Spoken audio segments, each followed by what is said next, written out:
Hey everybody, it's your girl Bondy Blue, and I want you to check out Bondy's Boutique and get some of my merch, y'all. I've added some new things like my mermaid cups and the mermaid tees, and also the Shake Them Tits mugs. All right, you asked for it and you got it. Check out Bondy's merch at Bondy's Boutique. Hey everybody, what's up? It's your girl Bondy Blue, and yes, I am back for Love at the Lockup, the continuation to season 2. I believe this is season 2, episode 15 that we're about to get into. I believe there are 10 additional episodes added to the season. If I'm correct, I'm not sure. They're only showing this episode and the next episode online when I was looking for an episode guide or something. But before we get into that, before we talk about it, sorry, I had to do it. Before we get into that, I need to tell y'all that if y'all not watching Bridezilla's, you are doing yourself a disservice. Whatever I just watched with Vicky and Holly, okay, and then Holly and the dildos, and then Vicky strapping up on a husband, and then them still getting married, and then Vicky telling Holly's parents about their threesome situation because Vicky and Holly have sex with the groomsmen all the time. And then at the end of the episode, the update was that they have now gone from having sex with Vicky together to having sex with some guy together. No longer a sister wife, a brother husband. What am I watching? Y'all, I wasn't ready.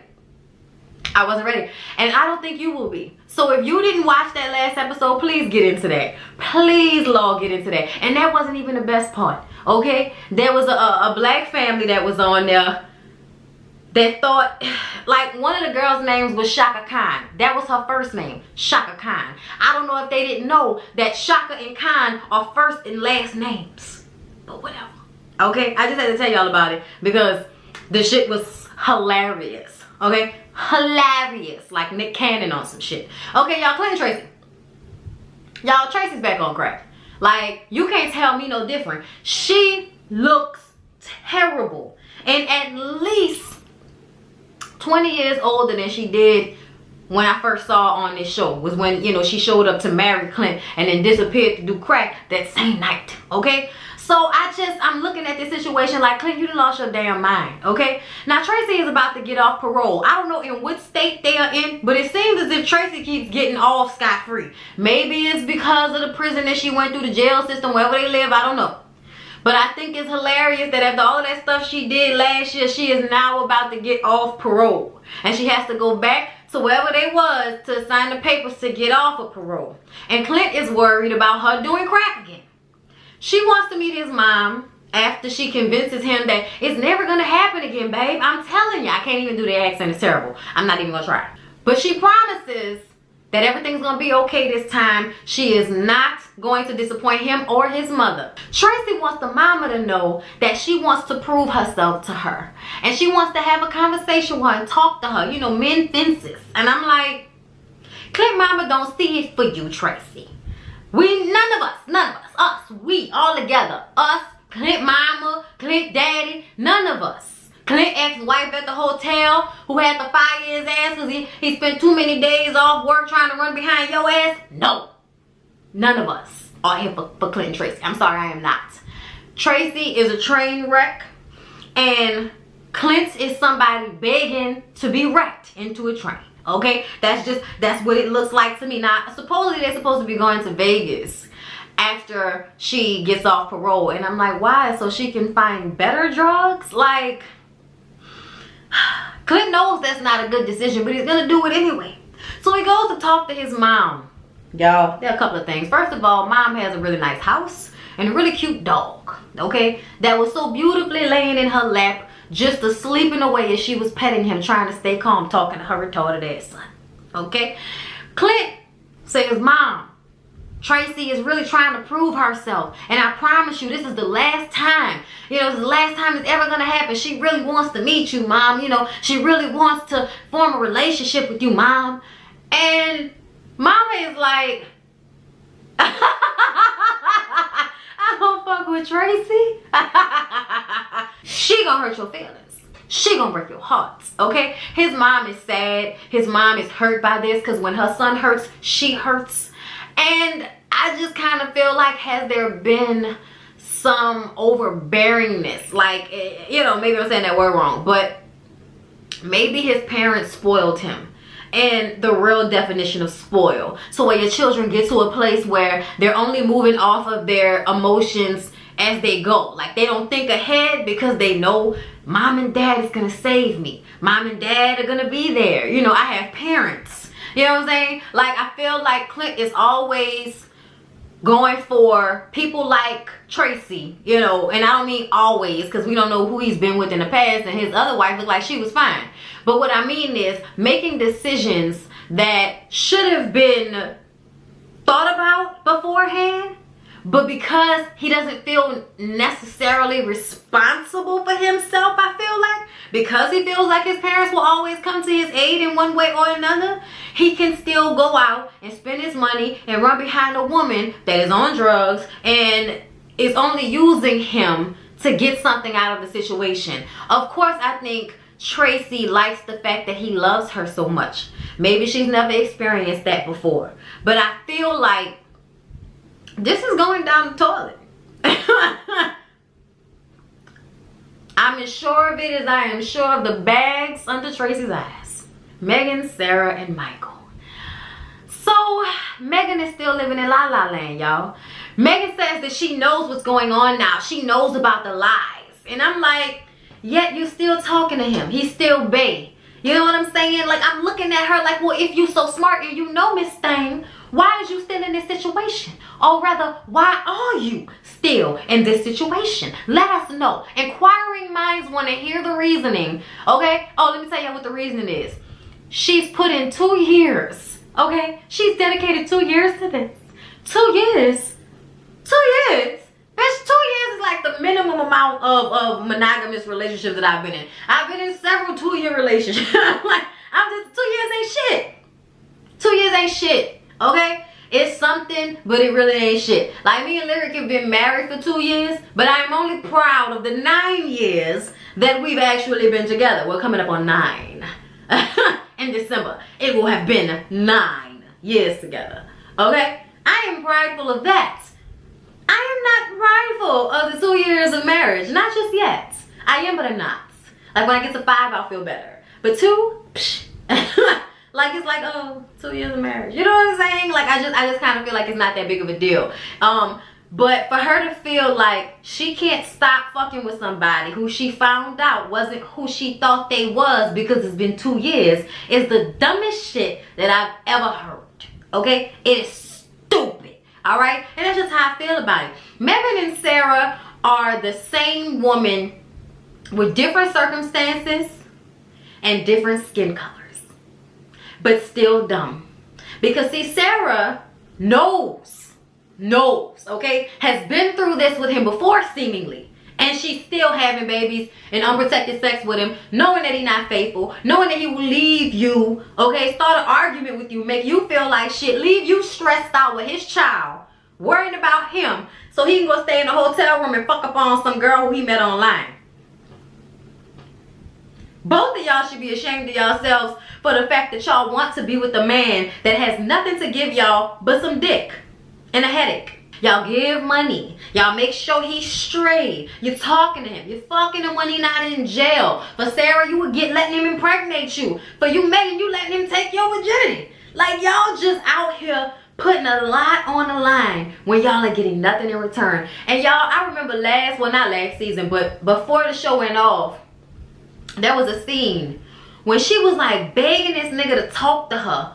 And he like trying to leave her so he can go be with Megan. So he like ignoring her and starting arguments and picking with her and then acting like it's her fault. And I was like, girl, like that should piss you off that he would even play with your emotions like that on top of cheating on you. I mean, I would be so furious that somebody would fuck over me like that. I don't know if I could be with him, but that's also because I've matured. And I only had to go through that shit a couple of times for me to learn my lesson. And I do mean twice. Like, I can tell you right now, like, in my adult life, I've only been fucked over and I feel like fucked over, like in a relationship fucked over and cheated on twice, and one of them I have no proof of, but bitch, I know. I didn't need to have proof. I know. Okay? I know.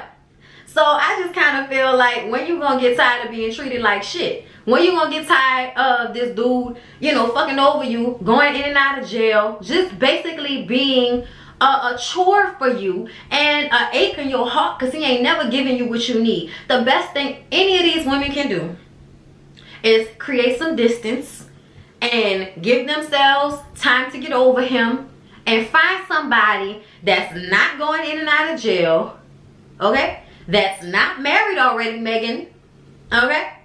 And that actually wants to be with you, Sarah. Cause he act like he really want to be with you. At least not when y'all was together. When y'all was together, he might have fucked you, but on camera, he act like he couldn't wait to get away from you, and you was an aggravation to him. See, Megan is all new, and that's why he's so excited about her and not excited about you. I think he's too young to be married, and I'm also annoyed with his family. So Sarah isn't going to his release because she's pregnant, and I believe that the travel might, you know, put some stress on her pregnancy. Plus, she don't know if Megan is gonna be there, but she assumes that she will based off of the lies that he tells. And she says if she's there, she'll know that he's been lying when he said that they're not talking no more, because that's of course what he's told her, but that's not true. Same thing he done told Megan, that he don't want Sarah. But here we are on the release date, and she pulls up, and then his mama and his sister pulls up. She said she pissed off because the sister and the mom, you know, well, the sister ain't never answered his letters and wasn't really trying to talk to him. And I'm like, Megan, let me explain something to you. Whatever the situation is between Day and Michael, that ain't none of your fucking business. And you don't have a right to interfere, interject, or have anything besides you should talk to your sister, you should talk to your brother about that situation. Because at the end of the day, his teenage sister has probably gone through this with him enough times that she is frustrated. And then on top of that, her and the mom feel some allegiance to Sarah because Sarah is his wife. And before that, you know, the mother of his children. So of course, they want him to be with his wife. But I think that the mama probably has never really held Michael or the new daughter accountable. Like, she don't step in. She seemed like a lackadaisical parent. And I don't know her, but I'm just saying what it looked like from the outside looking in, y'all. I don't make no assumptions, but I'm telling y'all what I see from the show. I feel like because the mama has allowed him to do whatever he wants to do, that correlates to two things in his life. The fact that he in and out of jail, and the fact that y'all mad at Megan like she was the one who was lying. Y'all mad at Megan, got an attitude with Megan, won't get online and pop off on Megan like she knew. She didn't know. She found out on the show. Y'all saw it.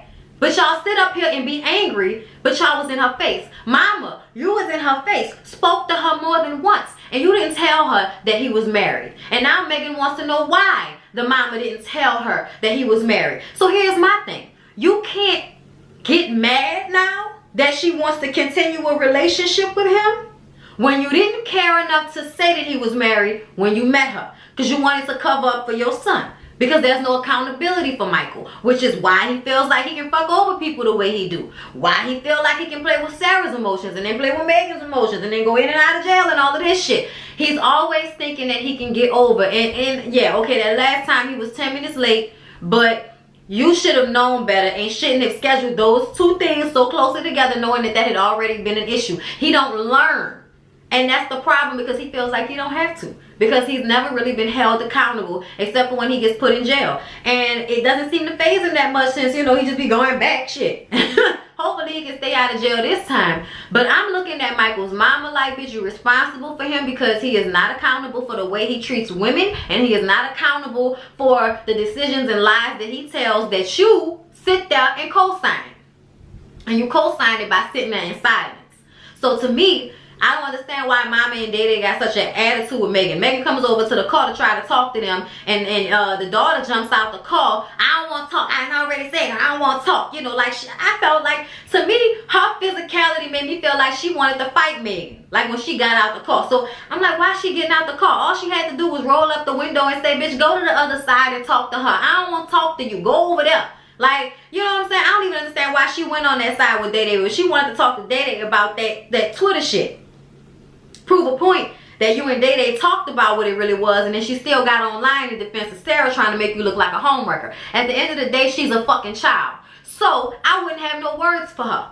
I didn't already see what you're doing, Day Day. I don't even need to have a conversation with you. I don't even need to look at you. If I had somebody that had something to talk to about, it would have been that mama. Because you was the one that sat in my face and didn't tell me he was married. I also feel like, Megan, at this point, I don't understand why you have questions. You showed up at this man's release date because you still gonna fuck with him. So why does it matter that his mama lied? Well, you know, didn't tell him, whatever. Withheld the truth. However you want to look at it. But I'm just saying, I'm looking at everybody like, y'all know y'all some hot ass messes over here. Y'all some hot ass messes. And Megan, you 27 years old. You wasting your good years on this dude who can't do nothing for you. Ain't got no job, ain't got no education, got 2 kids by a baby mama that you don't like, that's always ready to fight for him. Girl, I don't know what the fuck wrong with you. I don't know what the fuck wrong with you. Scott and Lizzie. Lord, why are they still on this show? So y'all know Scott and Lizzie broke up at, you know, episode 14, child, whatever. I keep wanting to say last season. Because he ain't had no more money. He was then and now $50,000 in debt because of all of the money he was spending on Lizzie. And Lizzie said because he ain't had no more money that she had to move on. Now, everybody know Lizzie got a daughter named Jasmine. And Jasmine is in dire need of a mother that she never had because Lizzie has been in jail for 10 years. And I believe that Jasmine is like 19 or 20 or something like that. So basically, you've been in jail for her whole teenage life, for most of her, you know, most of her life almost, it seemed like. If she is under 20, most of her life. So I'm trying to understand why Jasmine sees Scott as the bad guy. Like, that really irked my nerves that she kept saying he was such a bad guy. Why? Because he was a trick to your mama? That don't mean he wasn't really into her. I feel like Scott was very much into Lizzie, and it wasn't just about sex, because if it was, he'd have fucked her a long time ago. Okay? I hate to say it like that, but your mama is serving up puts in pictures, and you mad at Scott for falling for it? Look at Scott. Obviously, Scott wants love and attention. And it's amazing to me how many black women are around Scott. Like, I don't know what's going on here. But Scott was dating a woman before we got to this episode. But apparently, they decided to just be friends. He said that she wanted to be with him, but they decided to be friends. I said, what that mean, Scott? What that mean? You broke up with her, she broke up with you. Like, what happened? Oh, he said he was still in love with Lizzie. He never stopped being in love with her. I don't know why. Because she ain't never loved you. So I don't know what you was in love. You was infatuation. You was in lust. But you wasn't in love. Like, I'm sorry. I think he was into her. But I also feel like, how could you not be when you and she her? Okay? Like, I'm just saying.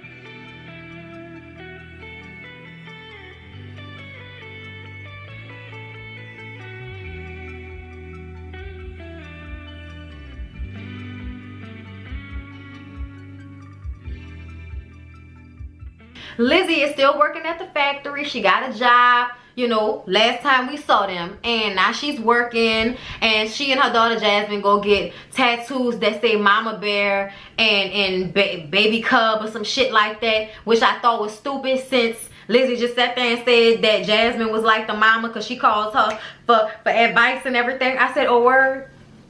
You should be ashamed to say that out loud. Like, you sitting up there like that shit not an issue. That's a problem for your daughter to be the mother in a relationship because you never could be the parent that she needed. And now, as an adult, I feel like she has an attachment to you that is based off of the fact that you never were there. And I think now she's trying to have this friendship, you know, because what else can they have? But her feeling like Scott is the bad guy got me looking at Jasmine like, bitch, if you don't deal with your, you know, your childhood issues, baby, because you still going through those childhood issues, you need to get you some therapy. Okay, you and your mama need therapy. All right? Because I don't know what mama was thinking about in that wig.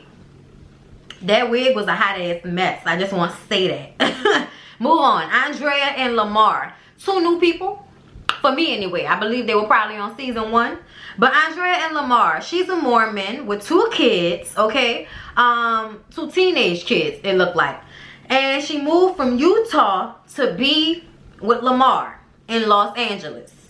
He is an old gang member, and he had gotten out of jail. They were together. Her children don't really like the situation. They don't like that they moved from Utah. They don't like that they can't trust him. He got arrested because he was hanging out with an old gang member partner who had a gun on him, and then he got sent back to jail. And now he's about to come back, you know, home, and she's still mad. She's still mad about the fact that he got arrested again. And I'm just kind of like, see, this is a problem.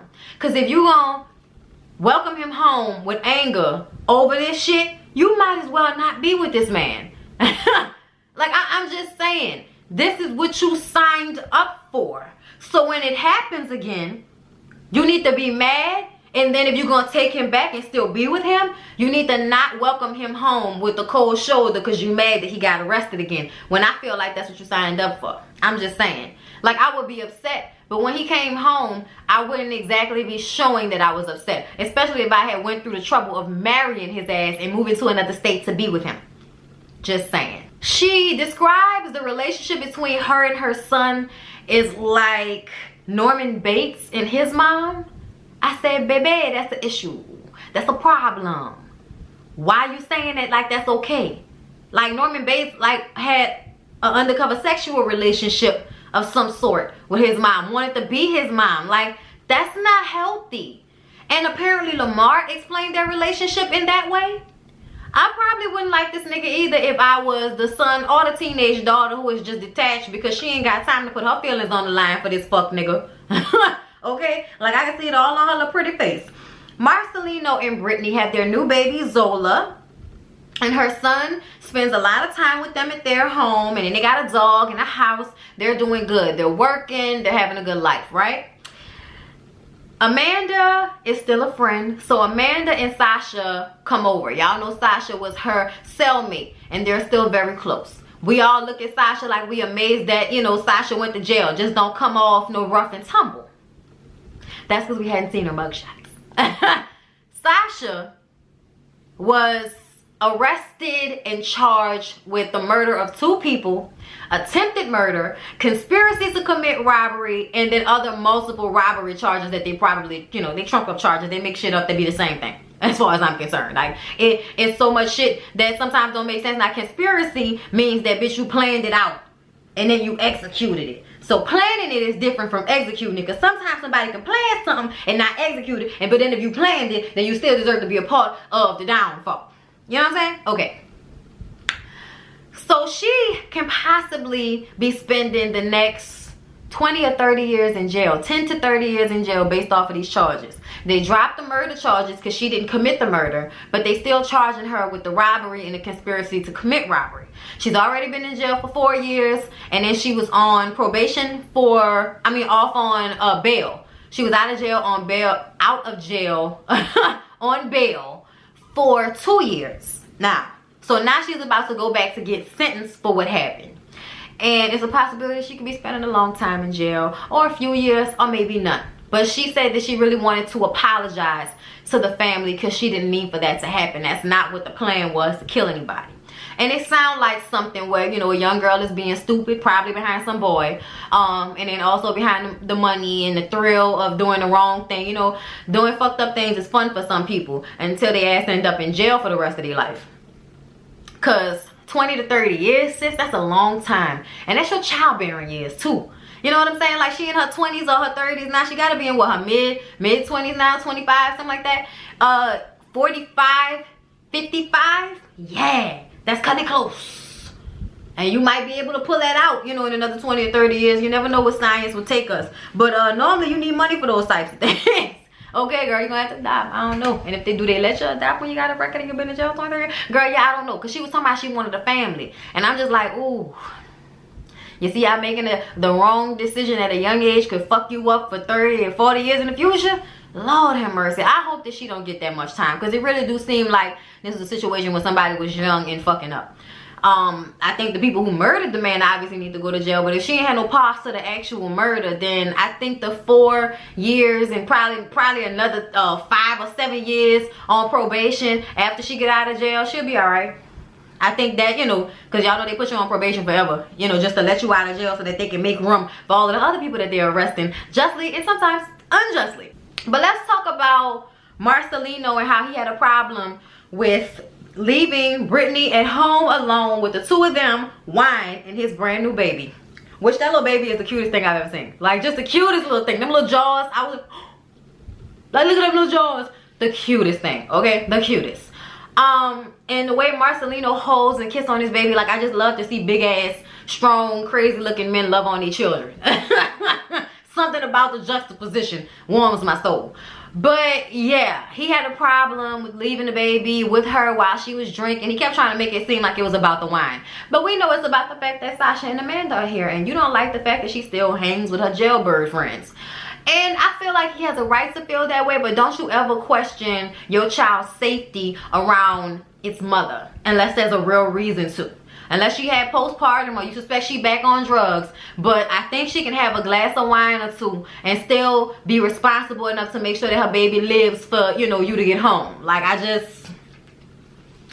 felt like he be doing the most sometimes because he don't want to say, I have a problem with the fact that you friends with a girl you fucked. And I also have a problem with the fact that you're still hanging around people that could be in jail or going back to jail. I mean, he says it. He says that he's scared that she could put herself in a situation to relapse. He's worried about her getting back on drugs. And I think that's a real fear. And I think drinking with people, you know, who you've been in jail with and all of that can seem like a slippery slope to him. But I think he should just step back a little bit until something like that actually shows up to you. And I know you can never be too careful, but don't have a baby with a bitch that you can't trust not to go and get meth, you know, right before she breastfeeds your baby or some shit. You know what I'm saying? Like, don't do that then. But if you're gonna do it, you're gonna have to trust that your baby can be alive without you there in a glass of wine. Like, he just was doing the most. But anyway, y'all, that's it. That's all. I hope y'all enjoyed the review. Please don't forget to like, comment, and subscribe to my channel. I love y'all, and I'll see y'all in the next one.